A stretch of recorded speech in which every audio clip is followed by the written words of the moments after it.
નમસ્કાર વિદ્યાર્થી મિત્રો, વેબ સંકુલના ઓનલાઈન પ્લેટફોર્મ પર તમારા બધાનું હાર્દિક સ્વાગત છે. ભાઈ માર્કેટ તો રેલવેનું છે. અત્યારે તમે જોશો તો રેલવેની 2024 થી લઈને 2026 સુધી રેગ્યુલર વેકેન્સીઓ આવે છે.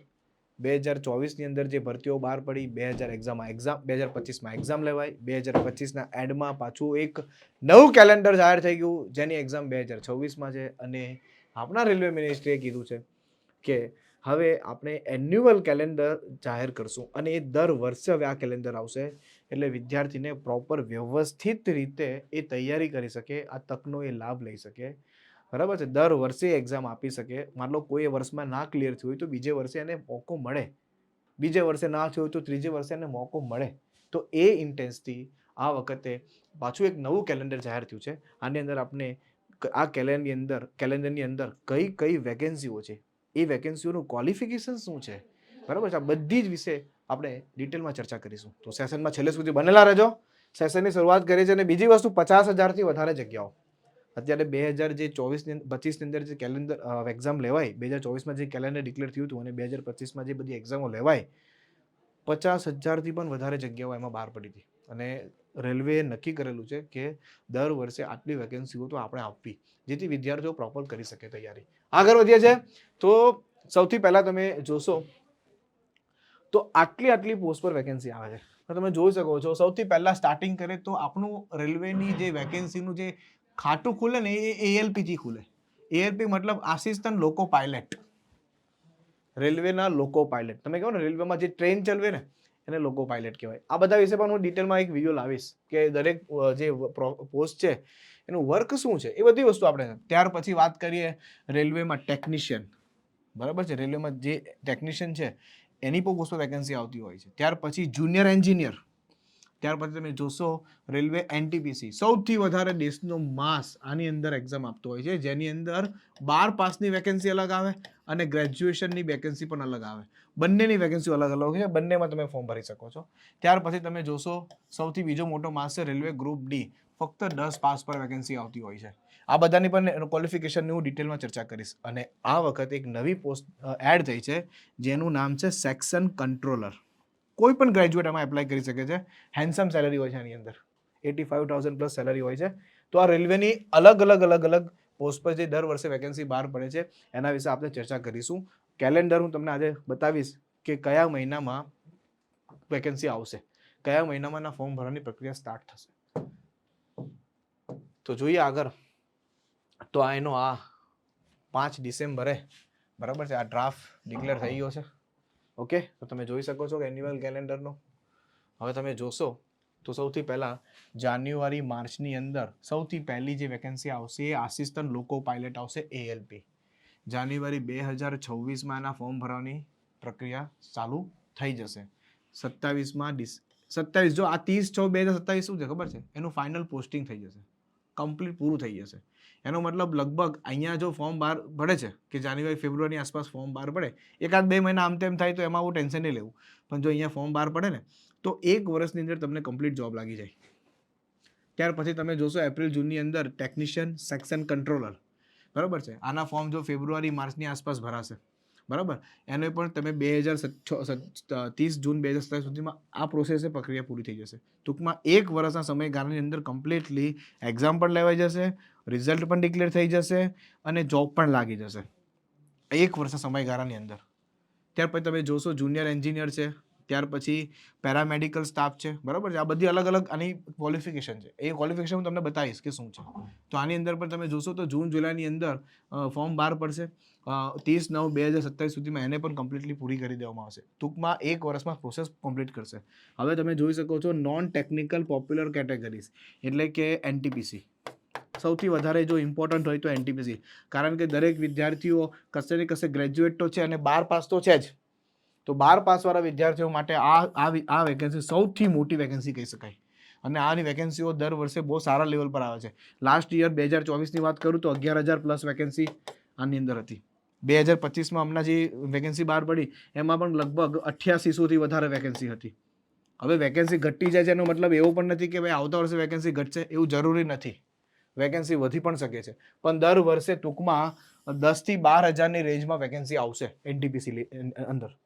ત્યાર પછી વાત કરે છે લેવલ ગ્રુપ ડી. હવે આની વાત કરું તો ગ્રુપ ડીમાં 2000 એમાં કંઈક 32,000 વેકેન્સી હતી 2024માં, 32,000 પ્લસ. આ વખતે 22,000 પ્લસ છે, બરાબર છે. એટલે પ્રોપર વ્યવસ્થિત તૈયારી કરો તો આરામથી વર્ષની અંદર જોબ લાગી જાય. આની વેકેન્સી પણ તમે જોજો જુલાઈ ઓગસ્ટમાં આનું ફોર્મ બહાર પડશે, 30/9/2027માં પણ પૂરું થઈ જશે. અને આની વાત કરીએ ગ્રુપ ડીની તો એ ઓક્ટોબર 2026માં, જો કે આ વર્ષનું હમણાં જ નોટિફિકેશન આવ્યું છે, આજે જ નોટિફિકેશન આવ્યું છે. ગ્રુપ ડીની 22,000 વેકેન્સી આવી છે ડિસેમ્બરમાં. જો અહીંયા લખે છે ઓક્ટોબરમાં, એટલે 1-2 મહિનો કદાચ ડિલે થાય, બટ ઓલમોસ્ટ આવી જાય, બરાબર. અને 31/12/2027 સુધીમાં આની પ્રોસેસ પૂરી કરી દેવામાં આવશે. 2027માં પાછું નવું કેલેન્ડર આવશે 2028ની માટે. રેડી? તો કેમ કહેવાનો મતલબ, સોરી 2026માં આવશે. રેડી? હવે તમે જોઈ શકો છો, જો 2025માં આ રેલવેનું પ્રૂફ છે. રેલવે હવામાં વાત નથી કરતું. રેલવે હવે એકદમ પ્યોર વ્યવસ્થિત રીતે એનો પાવર છે ભાઈ. અત્યારે માર્કેટમાં રેલવેની જ બોલબાલા છે. તમે જોશો એને કમ્પ્લીટલી જેટલી વેકેન્સીઓ બહાર પડી, તમે જો 9,970 ALP, 6,238 ટેકનિશિયન, પેરામેડિકલ 434, ત્યારે સેક્શન કંટ્રોલ 368, જુનિયર એન્જિનિયર 2585, અને આ મળીને કુલ 8800 NTPC. અને હમણાં ગ્રુપ ડીની નવી 22,000 આવી અલગ. આ બધાનો સરવાળો કરો ને તમે તો 50,000 પ્લસ વેકેન્સી એને 2025માં આપી. તો 2026માં પણ 50ની તો પણ 40-50ની વચ્ચે તો વેકેન્સી રહેશે 2026માં. તો કહેવાનો મતલબ આવી રીતે દર વર્ષે આ 2025માં આવી રીતે એને એક્ઝામ્પલ લીધી. જો આ માર્ચ 2025માં વેકેન્સી બહાર પડી, જૂન 2025માં બહાર પડી, આ જુલાઈમાં પડી, આ ઓગસ્ટમાં પડી, આ ઓક્ટોબરમાં પડી, અને ગ્રુપ ડીની અત્યારે ડિસેમ્બરમાં આવી ગઈ. આ કમ્પ્લીટલી એનો ડ્રાફ્ટ છે. ચલો હવે આપણે જો ક્વોલિફિકેશન જોઈ લઈએ તો ALP વાળા કઈ એનું ક્વોલિફિકેશન 10+ ITI કરેલું હોવું જોઈએ. ALP વાળા 10+ ડિપ્લોમા વાળા પણ ચાલી શકે, BE BTech પણ ચાલી શકે. NTPCમાં તો કોઈ પણ 12 પાસ, કોઈ પણ ગ્રેજ્યુએટ અને 12 પાસ એપ્લાય કરી શકે. JEE ની વાત કરું તો ડિપ્લોમા વાળા પણ એપ્લાય કરી શકે, BE BTech પણ ચાલે. રિલેવન્ટ ટ્રેડ હોય એનો, જે તે ટ્રેડમાંથી આવતા હોય, ઇલેક્ટ્રિકલ, મિકેનિકલ, એનો જે રિલેવન્ટ ટ્રેડ હોય એ વાળા જુનિયર એન્જિનિયરમાં એપ્લાય કરી શકે. સેક્શન કંટ્રોલર એની ગ્રેજ્યુએટ રેલવે વાળા આ એક નવી પોસ્ટ એડ કરી છે આ વખતે, જે લાસ્ટ વેકેન્સીમાં નહીં હતી.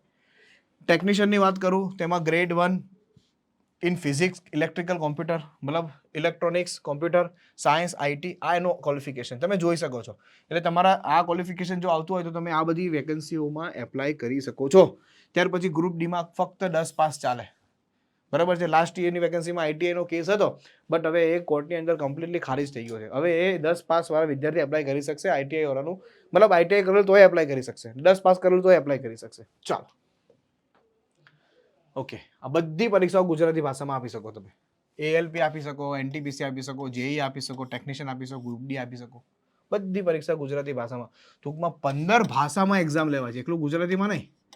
15 ભાષામાં પરીક્ષા લેવાય છે. તમારે જે ભાષામાં આપવી હોય ભાષામાં પરીક્ષા આપી શકો છો. આપણે ગુજરાતીમાં આપી શકશું. રેડી? આગળ વધીએ. હવે જો આ એકદમ મસ્ત એનાલિસિસ છે ભાઈ. અમુક વિદ્યાર્થી એમ કે સાહેબ મારે બધી તૈયારી કરી છે, હું મારું એ ક્વોલિફિકેશન છે, હું બધામાં એપ્લાય કરી શકું છું, તો મારે તૈયારી કરવી હોય તો શું? તો ભાઈ રેલવેની અંદર છે ને દરેક પોસ્ટ જે છે એમાં છે ને અમુક સબ્જેક્ટો કોમન છે. એ કયા કયા છે તો તમે જોઈ શકો છો. ગણિત ધોરણ 10 સુધીનું જ ગણિત આવે, કઈ બહુ 11-12 સાયન્સનું ગણિત નહીં આવે.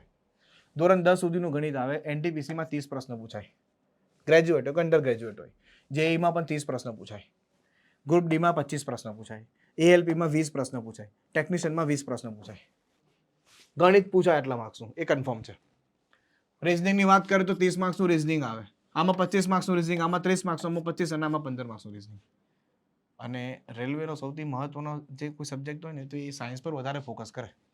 તો વિજ્ઞાન ધોરણ 10 સુધીનું, અને એ નોટિફિકેશનમાં લખીને આપે ધોરણ 10 સુધીનું વિજ્ઞાન કરવાનું છે, 11-12 સાયન્સનું વિજ્ઞાન નથી કરવાનું.